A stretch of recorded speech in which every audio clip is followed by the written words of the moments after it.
اللہ اکبر اللہ اکبر اللہ اکبر لا الہ الا اللہ۔ بسم اللہ الرحمن الرحیم۔ عرفے کا دن، 9 ذی الحجہ کے اعمال، دو اہم عبادتوں کے عنوان پر میں 2-3 باتیں آپ کے سامنے رکھوں۔ سب سے پہلا سوال یہ ہے کہ عرفہ یہ نام کیا ہے؟ عرفہ نام کیوں آیا ہے؟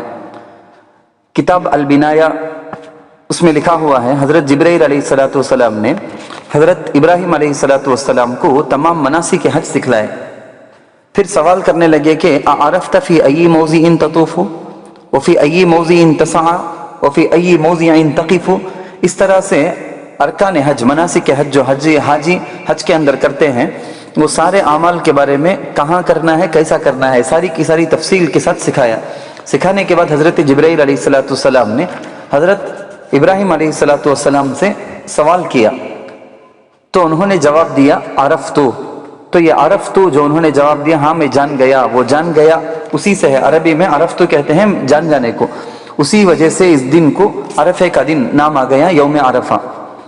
نمبر 2، عرفے کے روزے کی کیا حیثیت ہے؟ اس کا جواب یہ ہے کہ عرفے کے دن روزہ رکھنا مستحب ہے۔ حدیث میں ہے کہ اس دن روزہ رکھنے پر 1 سال اگلے 1 سال پچھلے کے صغیرہ چھوٹے چھوٹے گناہوں کی اللہ مغفرت کر دیتے ہیں۔ اللہ تعالیٰ کی طرف سے معافی کا وعدہ ہے۔ الدر المختار کتاب میں یہ مسئلہ ہے۔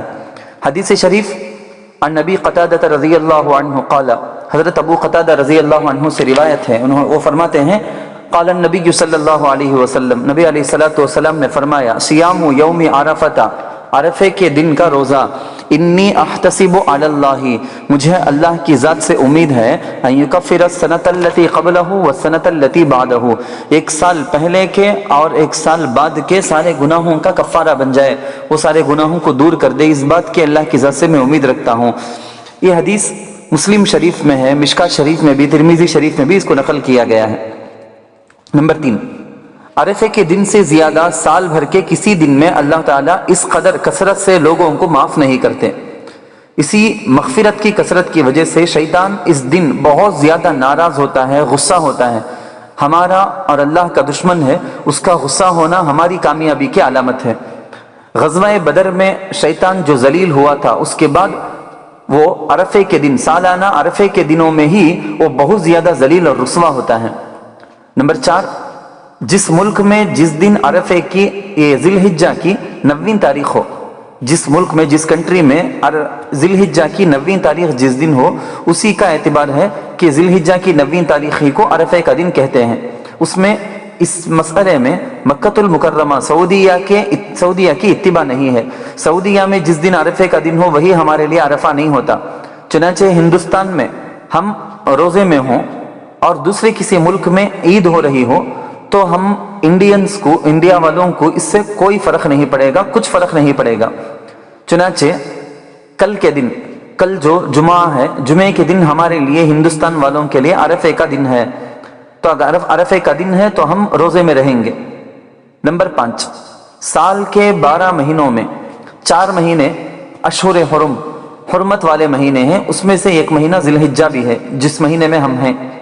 سال بھر کے دنوں میں 4 دن احترام کے قابل ہیں، جمعے کا دن، عید الفطر کا دن، اور 2 دن جو جمعہ اور ہفتہ جو آنے والا ہے، یعنی ایک تو عید الاضحیٰ کا عید کا دن اور چوتھا ہے عرفے کا دن۔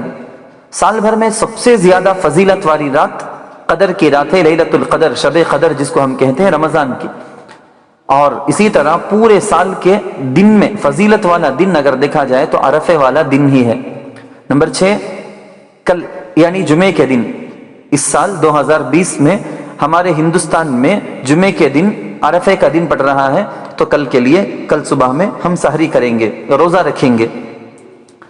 اور دوسری ضروری چیز، کل سحری کر کے جو سحری کے بعد فجر کی نماز پڑھیں گے، فجر کی نماز کے بعد سے یعنی ذی الحجہ کی 9ویں تاریخ عرفے کے دن کے فجر کی نماز کے بعد سے تکبیرات تشریق پڑھنا شروع کر دینا چاہیے۔ یہ تکبیرات تشریق پڑھنا واجب ہے، جمعے سے منگل تک، منگل کی عصر کی نماز تک، یعنی جمعہ یعنی 9ویں تاریخ، ذی الحجہ کی 9 تاریخ سے ذی الحجہ کی 13 تاریخ تک، جمعے کے دن سے منگل کی عصر تک، عصر کی نماز تک ٹوٹل 20 پر 3 فرض نمازیں آتی ہیں۔ ان 20 پر 3 فرض نمازوں میں سے ہر فرض نماز کے بعد ایک مرتبہ اللہ اکبر لا الہ الا اللہ واللہ اکبر وللہ الحمد، یہ تکبیر پڑھنا ہر مرد اور ہر عورت پر واجب ہے۔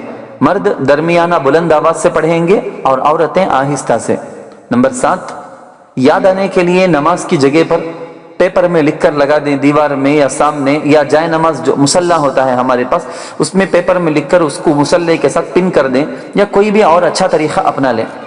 نمبر 8، عرفے کے روزے کے دن کوئی اپنے فرض روزے کی قضا کرے، جیسا کہ لوگ سوال کر رہے ہیں مسلسل، رمضان میں روزے چھوٹ گئے تھے، اس روزے کی قضا کی نیت ذی الحجہ کی 1 تاریخ سے لوگ روزہ رکھ رہے ہیں۔ اس میں 2 قسم کے لوگ ہیں، بعض لوگ ذی الحجہ کے روزے کی فضیلت کو پانے کے لیے رکھ رہے ہیں، کیونکہ حدیث میں آیا ہے کہ ذی الحجہ کے 9 دن بھی دنوں میں روزہ رکھنا، اور ذی الحجہ کی 10 راتیں والفجر ولیال عشر 10 راتوں میں بھی عبادت کرنا افضل ہے۔ تو بعض لوگ مستحب کی نیت سے روزہ رکھ رہے ہیں، بعض لوگ رمضان میں جو روزے قضا ہو گئے تھے، چھوٹ گئے تھے، ان کی قضا رکھ رہے ہیں۔ تو عرفے کے دن اگر کوئی اپنے فرض روزے کی قضا کرے گا تو قضا ہی کی نیت ہونی چاہیے اس کو، تو ممکن ہے انشاءاللہ تعالی، اللہ کی ذات سے امید ہے کہ اس کی قضا کی نیت ہونے کی وجہ سے روزے کی فرض رمضان کی قضا تو ہو جائے گی، ساتھ سے ساتھ عرفے کے دن روزے کے ساتھ رہنے کی وجہ سے عرفے کے روزے کا ثواب بھی انشاءاللہ مل جائے گا۔ یہ مسئلہ بہت اہم ہے اور کل ہی کا ہے، اس لیے جلد سے جلد تمام ساتھیوں کو اس بارے میں بتا دیں، اور تاکہ ان کو بھی اس عبادت کے بارے میں جان کر عبادت انجام دینے کا موقع مل سکے۔ اللہ تعالی ہم سب کو اس پر پورے خلوص کے ساتھ عمل کرنے کی اور اس میں لگنے کی توفیق نصیب فرمائے۔ وآخر دعوانا الحمد للہ رب العالمین۔